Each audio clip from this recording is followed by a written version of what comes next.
This is Center Stage, putting your firm in the spotlight by highlighting business owners and other industry experts to help take your firm to the next level.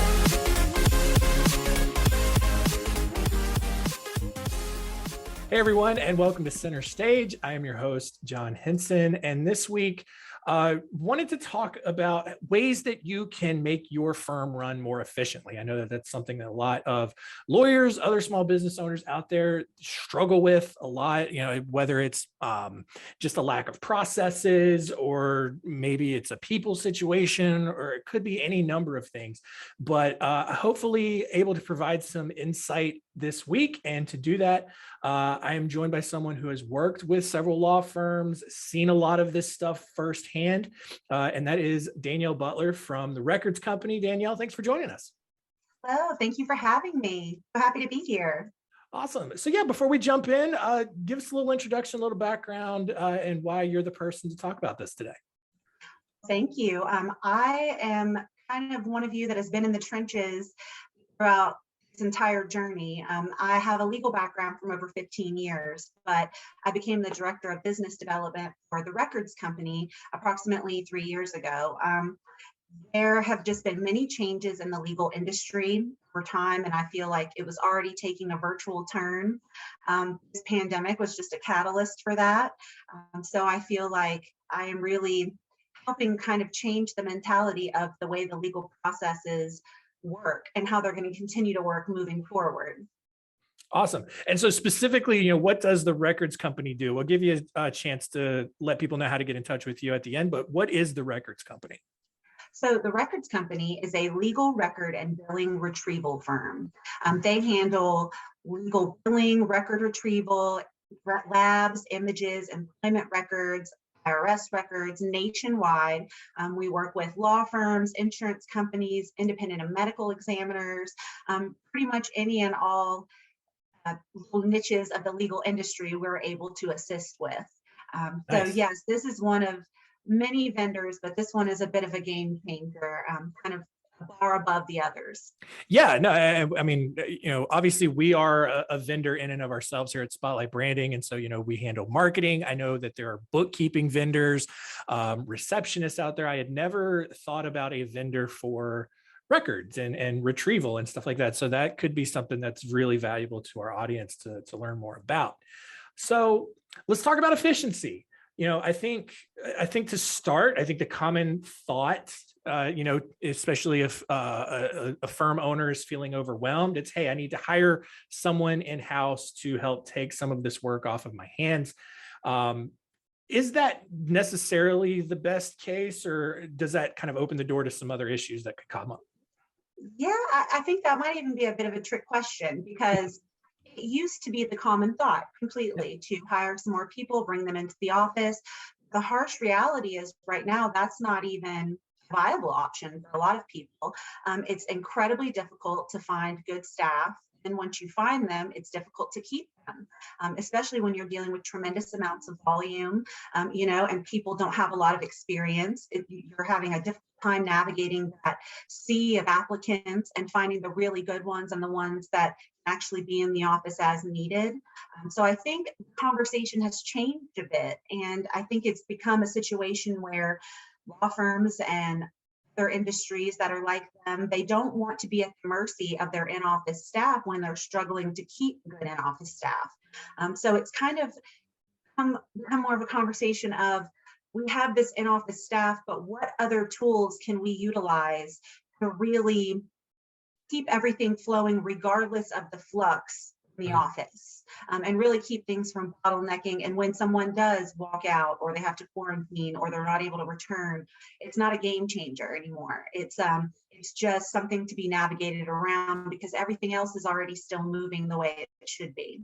Yeah, one of the things that I've kind of noticed as I've sort of kind of ascended in my professional career, it's not, at least in my experience, it's not necessarily that you have more work to do. It's just that the work changes, you start your entry level, you're kind of executing on a lot of things. And then the more you move up, it's more that you're not executing on things, but you're just solving problems that come up. And So, but you mentioned some of the tools that can help. What are some of those tools that have to be utilized then when you get into this sort of situation?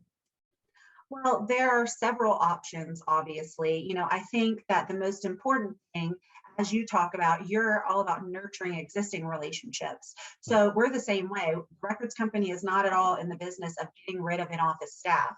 To the contrary, we are in the business of making in-office staff more efficient, Mm, making them more efficient in their day to day, but also, in a better place overall for the company.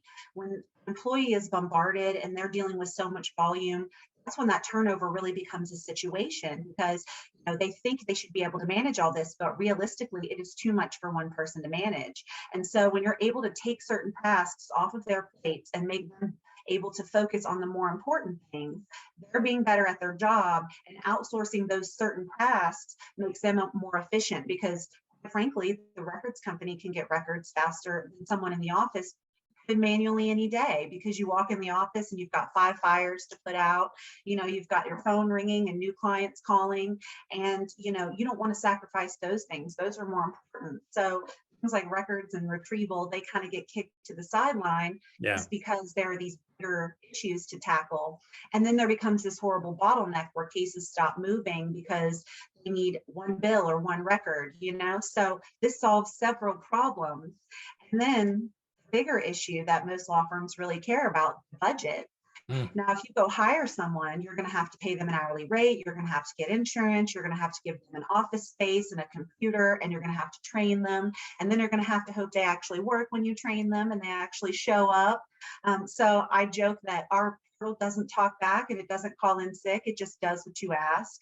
And putting those things in place, and those things being case recoverable, yeah. reduce the firm overhead. And that really allows them not have to go out and do additional hiring, keep the momentum flowing. They're not doing it at some huge cost that they're unable to recover. Yeah. And I love that you mentioned talking about we literally just had this conversation in a meeting right before you and I jumped on, talking about how we as a marketing company oftentimes when a client decides to move on, one of the big reasons is, well, I've hired this marketing person in-house, so they're just going to do your job.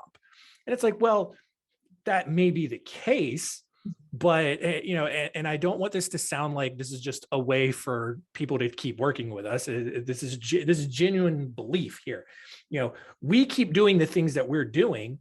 It makes that person's job that you just hired a lot easier. Correct. Because you're not necessarily hiring a marketing company to do all of the different kinds of marketing things that you do. You're not and if you are, you're probably not very happy with the results, but it's you're not hiring one marketing company to do your lead gen, to do your social media, to do your content writing, to do all of this other stuff. You're working with some specialized agencies there. So then why are you shifting that philosophy to the one person that you brought in? Instead, you can keep utilizing those relationships to make their job easier, to make the ROI that they produce for you that much better. And it doesn't just happen in marketing, it happens across other different roles. And like we said just before we got on, marketing goes across the board. It's from Yeah. start to finish in a law firm. When you take on a case, it's just the beginning. Yes, you marketed and you got them. Now you got to keep them, and you have to keep them happy the whole duration so that when they leave, they give you rave reviews and then tell people to come to you. Because getting that marketing and getting that initial lead doesn't do you any good if by the time they walk out the door, they're furious and they've given you 1 star. Yeah. It doesn't help anybody. And it's like you said, it's all about really streamlining your processes and really making the people in the office able to really do what they're there to do best. Paralegals and case managers, it's not for lack of effort. They would love to call on every record every day to get them as quickly as possible. They're juggling a million other things. And it's kind of like the analogy about going out to eat. You don't want the girl at the front that's taking you to your table to go back there and cook your meal, and you don't want the chef taking you to your seat. So it doesn't make sense to have a paralegal who's a professional and has a million things to do, like pleadings and discovery and draftings and client communications, and pay them what you're paying them an hour to sit on the phone on hold waiting on some record. Right. It's just not efficient. It's not even smart business. And it's like you said, leave professionals to it, because that is what we are here to do. Yeah. take that off your plate and let you manage the things in the office that you need to handle directly. Right, exactly. And so in my mind, and I feel like I can hear some listeners out there, kind of talking about this, where it's like, all right, so at what point do I reach that point, for lack of a better term, in the journey where it's like, I'm working with vendors. When do I need to hire someone in-house? At what point is that the thing? Or on the opposite side, I've already got these people on my staff. When should I be considering getting them help? I think that every firm is different. The beautiful thing about certain vendors like you and I is that we are flexible for all of them. There's customization. You can pick and choose what you need based on the current setup of your office. So, if you've got someone in the office or a handful of people in the office, they're all struggling with several tasks, determine what those inefficiencies are. You can determine what those problem issues are, and then those are the things that you try to streamline for them. So in many of the firms I meet with, we meet with firms nationwide, and the biggest issue is the intake. But once you get this client set up, you've got to get all this information before you can actually move forward with the case. And a lot of time can pass during this intake period. And that really makes or breaks a lot of companies, because the communication falls apart. The business gets so busy, they can't keep up, and things start to delay. And you start to see unhappy clients who are not getting updates or feeling like their cases aren't important. And that's when you start to lose business. And that's a serious issue. So I think all firms should really be thinking about this on a proactive level before they're starting to see loss in their Google reviews, before they're starting to lose leads. This is a way to get proactive and get ahead of all those cases. And as the growth comes, because you're so much more efficient and your clients are feeling this communication personally, because the girls and guys in the office are able to actually focus on it, you're ready for that growth. You're not sitting there scrambling, having to run and get a new employee in the office, because you've empowered the ones that are already there to be able to take on this volume. Yeah, 100%. And so when we think about efficiency, obviously, we've been talking a lot about the people aspect of it, but there's the tool side of it too. What kind of tools can you equip your team with to help them be more efficient, to be more productive? We've had episodes in the past on the show talking about some different apps, different softwares, text expanders, Boomerang, stuff like that. I know you have a very efficient business. Otherwise, you wouldn't be so passionate about it. What are some tools outside of, people and hiring and vendor relationships and stuff like that? Do you have any specific apps or software that you use internally that has helped you guys out? I think that, again, most of the best services, in my opinion, work across multiple platforms. Mm-hmm. You don't want to be stuck committed to one. I meet with firms all the time that love their case management software, or they hate their case management software, or they just got it and they don't really know what all it can do. So they're not even really efficiently utilizing all the services that it offers. Mm-hmm. So I see you nodding. These are ongoing issues. I think that one of the biggest things, implementation and proper training, is imperative. Yeah. If you're going to empower your staff and you're going to give them these services, show them what they do, give them an opportunity to really utilize them and ask questions and know how it works. It's incredibly unfair, I feel, when a company brings in the software and they've got a huge office with all of this staff and they throw it upon them and they say, hey, here you go, this is here to help you, we'll use it. They don't actually take time to show them how it needs to be used. And in this case, when it's a case recoverable expense, how imperative it is to pull that expense, make sure that it gets put in the case file, recovered at 100%. This is all one big thought process, and needs to be implemented in several stages for it to work efficiently. So I always tell people, you get out what you put in. You've got to take that time to really focus on what you're trying to accomplish and properly put it into place in order to be successful. Yeah, absolutely. And I've done a couple of CLEs on just technology and different things to help firms run more efficiently. And one of the biggest pieces of feedback that I have is about the case management software, whether you're using like Clio or Practice Panther, My Case, whatever it is. Like those softwares are so robust and they have so many integrations, and I think people are often surprised to find just how much those things accomplish that they didn't realize was right there already at their fingertips.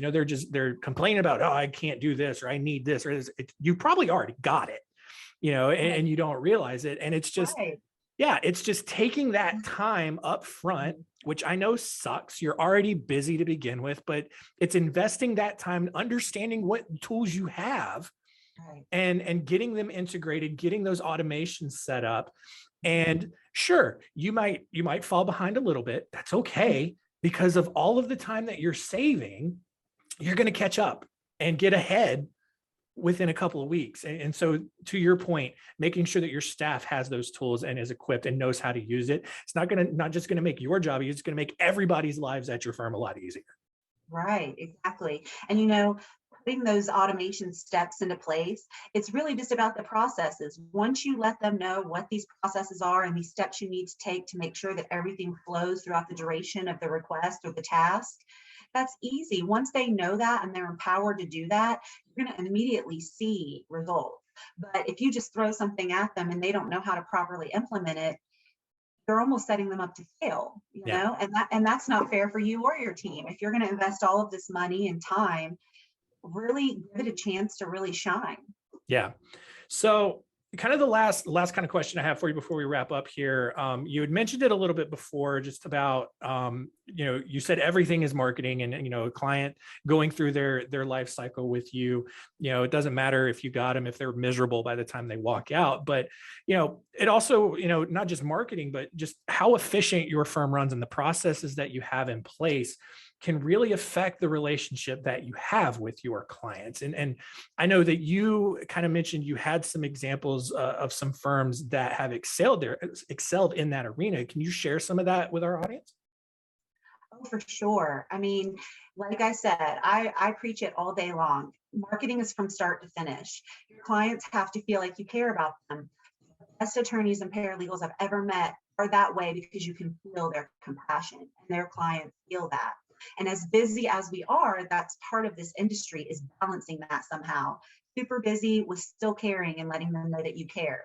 And so when you're wasting hours on the phone dealing with record retrieval, you're not able to take time to invest in these clients. Once that's off your plate, you're able to give them more substantial updates. You're able to move their case faster.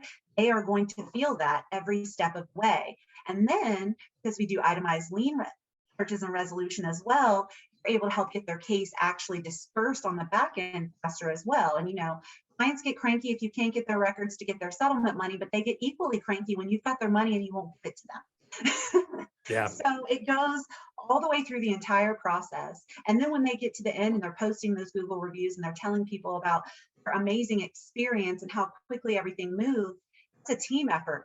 The office, the vendors, that's everyone working together to get to that end product. So I have seen a ton of firms in the last 2 years exclusively. I mean, there was every excuse if you wanted an excuse, but if you wanted to work, there was so much work. There were so many hungry firms nationwide that really took the opportunity to say, okay, the courts might not be open. We can clean up our processes and we can keep putting cases in and we can move the ones that we've got. It was incredible to see when there were some old school firms saying that it couldn't be done, cases couldn't be settled, you couldn't get anything accomplished. And then there were these other firms that were proving them wrong, and they were getting things done at an amazing level and getting cases settled and having the best years they've had ever, in a time when people were saying these were supposed to be the worst years and who knew what was to come. So I think it's pretty amazing to see. And that was in the height of this, when people were at home, people couldn't even come into the office and they were getting things done anyway. So I think in all of this uncertainty, it really speaks to see how companies were able to really rise above what was supposed to be a very dark time because they implemented these processes. Yeah. Yeah, absolutely. And it's very validating to hear that, because especially, with us, revenue wise, 2020, 2021, we kept growing. And I think part of that is because we are a very systems oriented company. We have all of these processes in place. We, feel like we do a good job of equipping our team with all of the tools that they need to get the job done. Danielle, this has been really great. A lot of great insight. How can people get in touch and learn more about the Records Company? if they're interested? They can reach out to me. They can come find me at danielle.butler@therecordsco.com. You can go check out the portal online. Go to the records company. It's beautiful. You can reach out to me. You can reach me out by phone as well. Are we going to give them some information, or should I list it all here? Yeah, I will have all of the info in the show notes. Okay. All right. Well, they'll have my direct cell. They'll have a way to contact me. Yeah, I've really enjoyed this. I think that this is a great conversation that a lot of people are to continue to have. Yeah, absolutely. And it's one of those things where, we have a bunch of episodes on it, and it's like, at some point you think, well, they'll listen eventually, but it's one of those things you got to keep hammering home. There's a quote from an editor at a newspaper where I'm paraphrasing, but basically says it's only until we're tired of talking about it that people actually start to listen. And I think this is one of those really important things that really will help a lot of firm owners out. I do have one final question for you. It's one that we ask all of our guests here, and that is, if you had one piece of advice for our listeners, what would it be? Oh, okay. In today's current uncertainties, I think I would probably take this opportunity to say that if you are evaluating your business, well, if you are evaluating your life, your personal and business life, I think that security is something that everyone needs to really seriously take a moment to think about. When you are looking at vendors, when you are looking at your own business processes, I think that cyber attack situation and the constant flux in the media, we all have an obligation to protect the information that we're given. And I think that when you are working with vendors or you are looking at your processes, this is a really good opportunity for you to hold yourself to that standard. Look at what you're doing within your own business, and also look at the companies that you are choosing to work with. Make sure they are also holding themselves to the same standard, because we all work together here, right? So the companies that we choose to do business with are an extension of ourselves. And I think that it's a very important thing, and everyone should really consider it so. And as they move forward, think about not only can we do to better our business, but better the world as a whole.